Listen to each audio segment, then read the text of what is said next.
and welcome to your tutorial on Google Sites. We are so excited because we finally have Google Sites in our district, and you have the opportunity to make websites for your educational use. You can create a teacher webpage for your classroom. You could create a site for team meetings and sports. Your students can create sites for projects and digital portfolios. So I'm going to get you started in making your very first site in less than 10 minutes. Here we go.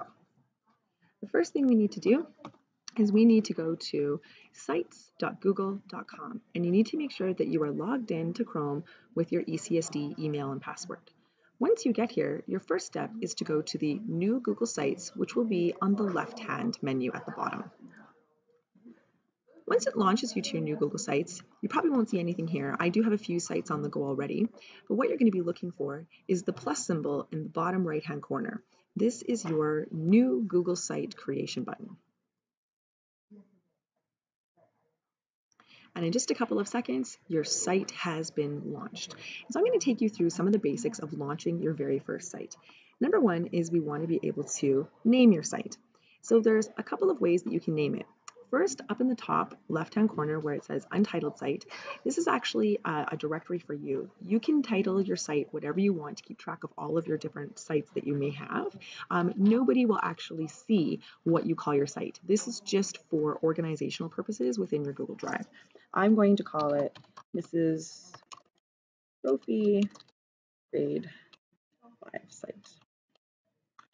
Now, what you can also do is you can give your site a name that everybody will see.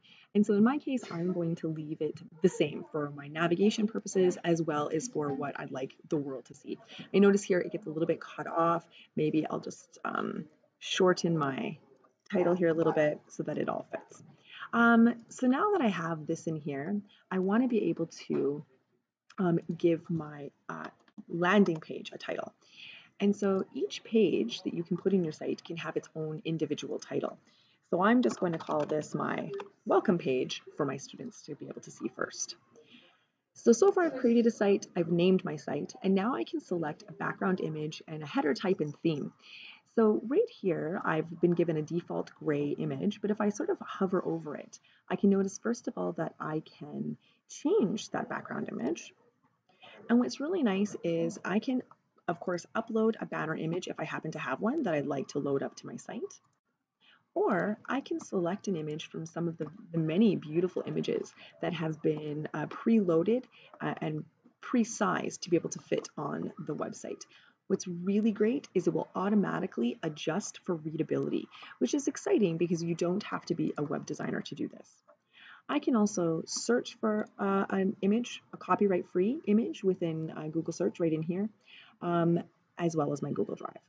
So I'm going to go ahead and select this one from the gallery. You'll notice it's saying adjust for readability. The other thing that I can choose is the header type. I can have a large banner, a banner style, or of course title only, which is just the title. So each page can be customized to however you would like it to look. In addition to be able to change the banner and the theme, over on the right-hand side at the very top in my navigation, I'm going to have Insert Pages and Themes. Themes, I'm given 6 different themes that I can choose from with some colors to be able to choose from it. So right now it's set as a simple theme.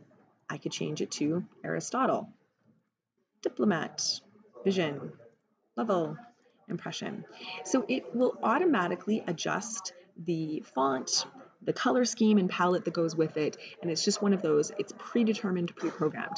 Now with this, if you were wanting the simple theme, but you really wanted a specific color, maybe to match your school logo or something like that, I can go ahead and use custom colors with hex codes. In this case, I'm going to go ahead and just select the Vision theme. So right now, I have a landing page that's been named, I've got it designed, I'm ready to go. And I want to start to be able to decide what kind of pages I would like. Up at the top in my toolbar menu, again, I have themes, which we just went through, pages.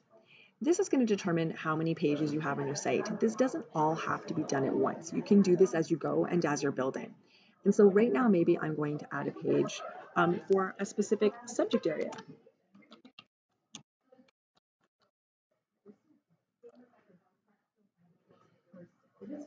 Now I have another page under my home page called Science Materials. Now let's say I was like, wait, I don't want to name it that. Don't forget, whenever you create a page, you're going to see a little 3 dots to the right. This is where I can go ahead and rename it. I can hide it, I can remove it. So don't feel like you're locked in. Maybe I'm just going to call this Science, because now what I'm going to do is I'm going to create subpages that are going to go underneath of Science. So I'm going to hit my add a page, or from here I can hit the 3 dots and say that I would like to create a subpage. Maybe I can call this topic A. Now what I will have is Science with topic A nested, and I can keep building like that. I could do the same for perhaps language arts. Underneath of that, I could put home reading or novel studies or whatever it is we're working on. So now you'll notice here, if I start to look at my navigation menu, I have my home page, I have Science, and I can start to see that I have these subpages that are going underneath. Now, if I went ahead and I made a subpage, and suddenly I realized, oh no, it's not a subpage, I accidentally made just a standard page, it's not too late. What you can do again is I can go ahead and I can either straight up remove it, or if I was to grab it and just drag it underneath what I'm trying to make it a subpage for, it will move that for me, and I have it. Each page that you do, again, I can still design the header type. I can still decide if I want that to be a banner, choose that picture. Everything is very customizable, one page at a time. So that's how that works. Now I have my site set. If I wanted to reorder something, I can move things around. You can grab any of these cards and drag and be able to move. And it just helps you start that process of building of where you'd like your students to see you go. So in less than 10 minutes, we have created a website that is designed, that is beautiful, and has multiple pages. The last thing we want to do is we want to be able to create some content and put some things on the page. What's really fantastic is this can be done with simple drag and drop from Google. As soon as I hit my insert button, what I'm going to see is I've been given the option of text boxes, images, I can have embed code, I can upload things from my own files, and then I have some different little pieces, components from Google, and the remainder of the menu. So right away, I can add a text box.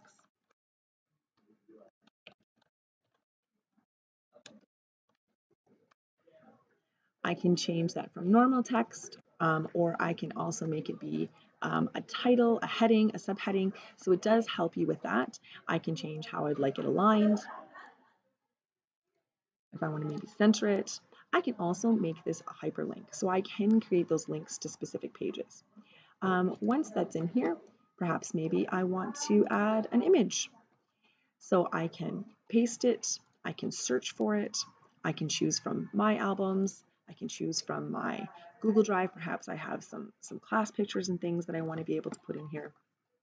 So I can go ahead and I could look at any of these folders and I can put in any type of picture that I want to be able to put in and have that go. The pictures, again, you notice as I drag them, click and hold, I can move where they go on a page. And it doesn't just have to be stacked cards. Perhaps I want to put in another text box, and I'm going to talk about, we are going to use Google Sites.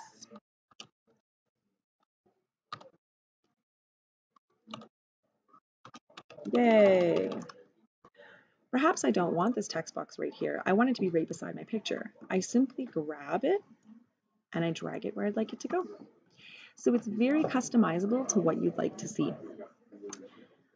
I can also add things like a divider to help split up my page. What I really love is I can put in information from YouTube. So I can search YouTube right from here and find the video that I want to be able to put. Perhaps I can put one of Alan Al's amazing vlogs. And what it will do is it will embed it straight on the page. I can still move and customize where I'd like to see it on the page. I can resize how I'd like to see it on the page. Keeping in mind, if I make it small, as soon as somebody was to go ahead and hit play, they'll have the option of being able to make it full screen. So don't feel like everything has to be the same size. I can embed a calendar on my page. Perhaps I want to be able to put a calendar from one of my Google Classrooms. So here it's listing my testing materials and designs Google Classroom. That means that calendar is now going to be inserted on this page for parents and students to be able to see. They can look at it in the agenda view, month view, or week view. This is going to be very handy for those teachers who are trying to create classroom newsletters, calendars of events, and communication for parents. I can also include a Google map if I'd like. And finally, I can embed things like docs, slides, sheets, forms, and charts. This is a fantastic way for you to be able to create important materials for your classroom. Like perhaps I have a page today in my science topic A, and I want to be able to include my slides for the day. I can go ahead and I can look in my Google Slides, and it will find my different materials we're going to be doing, perhaps All About Me Google Slides challenge. I insert that into my website, and this is my live Google Slides presentation that students would be able to click through and see. And if I make changes on this slide presentation from my Google Drive, it is also going to be here. So this is really great if you're trying to make some learning modules and units of things for students. You can have it all in a really nice, easy to find way. This is also great if you're a teacher leader in your school, like a learning coach or a tech coach, and you're looking at sharing PD resources. Maybe you're going to make a coach corner, a coach website. You could have important information, documents, tutorial videos, your calendar, and even your different PD materials inserted. So that's a nice way to be able to put that type of material on a page. Same with any of the other different types of Google apps that you want to be able to embed. Now, as I keep building and keep making it look beautiful, I do have some more customizable features. Whenever one of these cards is highlighted, you'll notice that I have the option on the left-hand side of it to trash it, or as well to change the background. And it does give you a nice, visually appeasing way to put different types of emphasis based on the theme that you've chosen, just so certain parts of your website stands out without it all having to blend into each other. So I can choose those different emphases to stand out. I can also, again, select an image that I want to be able to have as the background, and it will adjust for readability. So we can really make some beautiful web pages. You'll notice that we've only been doing this for less than 15 minutes, and I already have a page built with content and material, as well as subpages. The final thing I want to talk to you about is how we can include folders and files from Google Drive. This is going to be really powerful if you want to be able to share ongoing materials without needing to constantly reload and update and post. I want to be able to change something once and have it be available to anybody. So if I was going to load something from my Google Drive, it's going to allow me to choose which folder I want to upload to my Google Drive, from my Google Drive to my Google site. So, perhaps we are working on a specific project, or these are my parent newsletters, or anything like that. I can go ahead and select the folder that I want to insert. And now it is a direct pathway from this site to my Google Drive. Anything I change in my Google Drive will also change and update here. So if I did have a folder for parent newsletters that was posted on my site, as soon as I was to go and change something on my Google Drive, it is automatically updated and posted here. Again, I can change the size of this, what I'd like it to look like. I can have it appear a little bit smaller. I can go ahead and move where I want it on the page. Any of those different pieces I can have on there. And so this is a great way even for digital portfolios or sharing projects, because one of the things you'll notice is that from the Drive, your Google Classroom folder is also able to be connected. So we can have that back and forth from our Google Classroom and our Google site. One of the tips that I'm giving teachers this year is this is a great place to build all of those permanent classroom materials that you would like to have available on your website, and it's this site that I attach in the About section of my Google Classroom. Now we're going to imagine my Google site is done and I'm ready to publish it. A couple of things to remember. I can preview this at any time to see what people are going to see as they're navigating and looking through it. What you'll notice is it will automatically adjust based on the device you're using. So in the bottom right-hand corner, I can see the large screen view, a tablet view, and what it would look like on a mobile phone. We know that mobile devices are used by many of our parents and students, and so that this type of customization and readability is really important. If I was done with my preview, I can just close that. I can also have multiple editors and collaborators on my site. So if I wanted to be able to have another person be able to be in here, I simply type their email address. I can add a message. And so now we can have teachers be able to work on a site together, or students be able to work on a site together. What you'll notice is that I can give permission to edit the site, but I can also take that away. What is nice is that if I needed to change ownership, perhaps I was making a site and I was leaving a school and I want to be able to leave the site of the school, with one click of the button, we can transfer ownership to another person. There is analytics, and I can take a tour. So this is a great way. If I just forgot something, I want to learn something a little bit more, I can go ahead and see how to do that. I can publish my site. Teachers will be able to publish their sites so that anyone on the web can be able to see it, which will be important if you're trying to create a site that you would like parents or people who are not in UCSD to access. Keep in mind all of our digital citizenship rules as far as private information, sensitive information, student images, all of that you need to be very, very aware of. Students will sites within ECSD for safety considerations. So you can decide that, and you can decide where you would like that to go. So in this particular case, I'm going to go ahead and just say that I want to be able to call it, this is 5.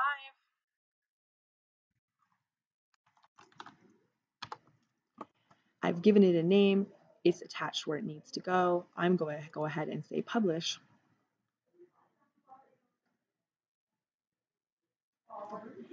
And it'll say that my site's been successfully published. And at the bottom, it's a little bit cut off in my video recording here. I'll see a button that says view, and I can go ahead and take a look at that. Now, what's really great is I can look at publish options here. Now that I've published it, I can look at the settings, I can view the published site, and I can unpublish it at any time. And so in this case, I want to go view my published site. It will take me to that page. This address in your URL bar, your Omnibox, that is the address of your site. So if that seems a little bit long to you, remember that you can just use bit.ly or the Google shortener, and you can make a custom bit link for that. So this is your very quick tutorial of how to be able to create your very first site. I'm going to have more tutorials that are broken down into smaller steps for those people who don't want to watch a 20-minute video.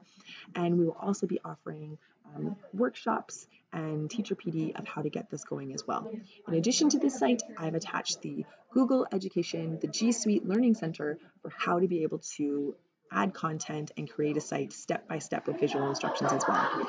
So good luck, teachers. I know a lot of you are very excited to get started making your own site. If you have any questions, just email anybody from MTech and we are happy to help.